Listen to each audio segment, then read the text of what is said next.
Selamat datang kembali di tutorial desain material dengan Quantum Espresso bersama saya Edi Superyoga. Pada video kali ini kita akan mulai membahas bagaimana cara running Quantum Espresso. Namun sebelum memulai tutorialnya, saya pastikan dulu teman-teman sudah mendownload dan menginstal Quantum Espresso pada laptop masing-masing agar dapat mengikuti tutorial ini. Oke, kita mulai saja tutorialnya. Pertama, saya telah menyiapkan file yang ingin kita running pada tutorial kita. Linknya ada di deskripsi di bawah, silakan download dan ekstrak di komputer masing-masing. Dan pada tutorial satu ini akan difokuskan ke 4 pembahasan, yakni basic dari self-consistent calculation atau SCF, lalu konvergensi total energi dan plane wave cutoff atau ECUT, dan konvergensi total energi dan Brillouin zone sampling atau K-point, serta lattice constant Fishy relax. Nah, material yang akan kita running adalah silikon, begitu. Nah, di Quantum Espresso sendiri ini terdiri dari 3 bagian, yakni input, proses, dan output. Nah, inputnya ada model, physical approximation, dan numerical approximation. Sedangkan outputnya adalah sifat-sifat fisik ya, seperti test density, total energy, dan lain-lain. Sedangkan proses di Quantum Espresso itu sendiri intinya adalah memecahkan persamaan Quantum equation. Nah, Quantum equation ini dipecahkan secara numerik dengan metode iterasi. Yang pertama kita tebak dulu fungsi gelombang psi, lalu dari fungsi gelombang tersebut kita ubah ke dalam density n, dan density ini kita masukkan ke Hamiltonian h. H ini sebagai fungsi dari density. Nah, Hamiltonian ini kita masukkan ke persamaan Quantum untuk memperoleh fungsi gelombang psi. Dari fungsi gelombang psi tersebut kita ulangi lagi sebagai input. Prosesnya kita berulang hingga diperoleh konvergensi. Oke, ini adalah contoh dari input dari Quantum Espresso. Di sini ada bagian kontrol, bagian sistem, bagian elektron, dan atomic species, atomic position, dan K-point. Nah, untuk lebih jelasnya bisa kalian lihat di website resminya Quantum Espresso ya, bagian resources dan documentation.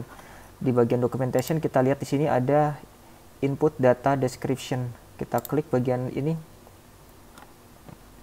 Dan input data description ini ada banyak, namun untuk tutorial satu ini kita lihat bagian yang PWSCF atau pw.x. Kita klik ya. Jadi ada banyak parameter ya, yang dari tadi kontrol, sistem, elektron, ion, ada sel dan atomic species, dan lain-lain. Bisa kalian lihat di modul ini untuk parameter yang lebih lengkapnya. Sebagai contoh calculation. Nah, calculation di sini ada apa saja, bisa SCF, bisa NSCF, bisa bend, bisa relax, bisa MD atau molecular dynamic, bisa Fishy relax, bisa Fishy MD, Fishy variable cell molecular dynamic, dan sebagainya. Oke, mungkin kalau parameter ini dibahas satu persatu ini akan memakan waktu cukup lama, jadi kita urut saja dari hal yang terpenting. Kita balik lagi ke slide. Nah, saya sudah menyiapkan filenya, jadi teman-teman silahkan download. Nah, setelah di download filenya bisa diekstrak saja di sini, diekstrak filenya, bisa kita close. Kita buka file isi filenya. Ini ada banyak folder, namun pertama kita lihat dulu yang folder SCF dan sescf.in. Ya, seperti inilah bentuk contoh input Quantum Espresso untuk sistem silikon. Oke, file input ini saya tulis saja di dalam slide supaya tidak bolak-balik. Dari file input ini, nah Quantum Espresso akan membaca input tersebut dan merunning self-consistent calculation atau SCF calculation. Gitu. Nah, kita akan membahas bagaimana proses di dalam Quantum Espresso dari input sampai output.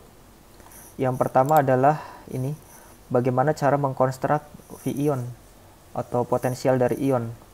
Oke, sebelum mengkonstruk ion kita harus tahu dulu crystal structure dari sistemnya seperti apa. Nah, crystal structure itu sendiri terdiri dari Bravais lattice ditambah atomic basis. Brevis lattice itu adalah bentuk unit sel atau bagaimana sel tersebut diulang. Biasanya dinyatakan dalam primitif lattice vektor A1, A2, A3, ya kalau 3 dimensi kali A3, kalau 2 dimensi contohnya A1, A2. Sehingga posisi atom R itu dapat dinyatakan dalam basis-basisnya. Jadi tinggal dikali n dengan n adalah integer atau bilangan bulat. Sedangkan basis, atomic basis itu adalah berapa banyak atom di dalam satu unit tersebut dan bagaimana mereka disusun. Sebagai contoh, ini adalah Brevis lattice-nya 1A2 dan ini adalah atomic basis-nya yang titik 3 ini. Kalau ditambahkan dan diulang dan menjadi struktur kristal. Nah, pada kuliah zat padat kita kenal ada 7 kelas kristal ya, dari triklinik, monoklinik, ortorhombik, tetragonal, trigonal, kubik, hingga heksagonal, dan ada 4 tipe lattice gitu. Nah, bagaimana cara menspesifikasi sistem kita? Ini parameter sistemnya itu namanya IBRAF. IBRAF ini kepanjangan dari Brevis lattice I, Brevis. Kalau kita lihat tadi di manualnya sistem IBRAF. Nah, di sini ada nih IBRAF 0, itu artinya free structure. Jadi dia parameternya bebas. IBRAF 1 dia artinya kubik. IBRAF 2 ini kubik tapi FCC. Ini tadi IBRAF 1 kubik tapi simple kubik. IBRAF 3 dan seterusnya, bisa kalian baca sendiri.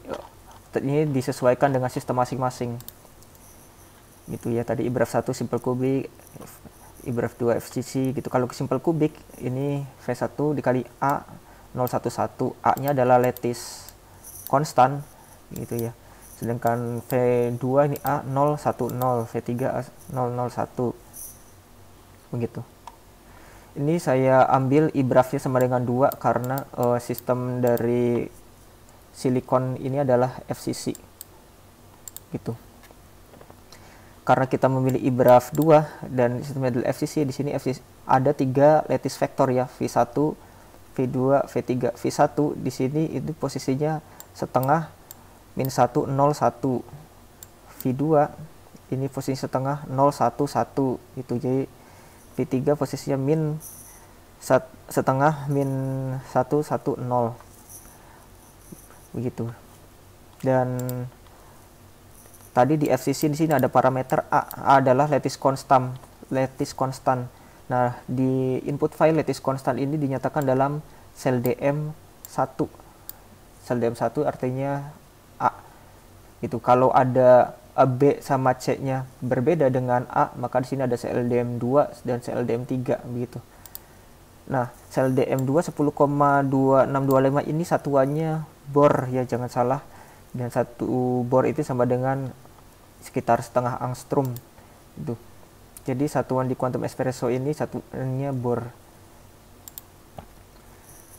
Dan di dalam FCC parameter selanjutnya adalah NAT sama dengan 2. NAT adalah number of atom.